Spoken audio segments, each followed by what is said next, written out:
First tonight, a highly anticipated event in Decision 2014. The two candidates who want to serve as your governor for the next 4 years go head-to-head for the only time they'll share the same stage before the November 4th election. They're hoping to win your hearts and your minds and, of course, your votes. 24-hour News 8's political reporter Rick Albin was in Detroit. We start with him tonight.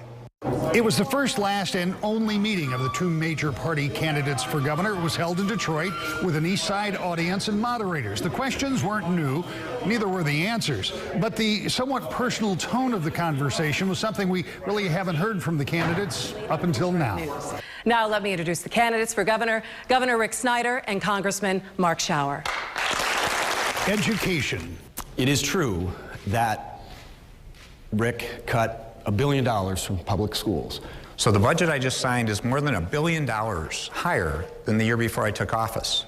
Roads, jobs, leadership, no matter what, Republican Rick Snyder and Democrat Mark Schauer do not agree on much. When talking about their opponent, the gloves were off, sort of. He talked about balancing a budget. He dug the hole $1.8 billion deeper and then turned around and cut $1 billion from our schools, raised taxes on working families, low-wage earners, and yes, on pensioners by $1.4 billion. Just to give the congressman's record so you know it's clear, is he was here when we shut down the state government. He was one of the leaders at that point in time.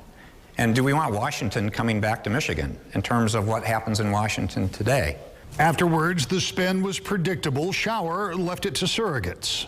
Has said what he needs to say this evening, and as Gretchen said, our leader said in the Senate, I think his performance and what he believes in speaks for itself.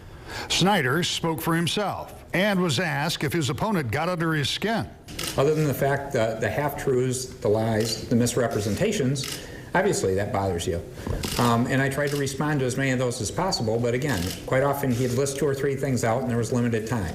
It wasn't quite a debate. It was different than a town hall. It didn't unveil any new ideas or agendas from either side, but it does give the Snyder camp the opportunity to say, we have done at least one joint appearance. Now we're done. In fact, the governor himself said tonight there will be no more debates about debates.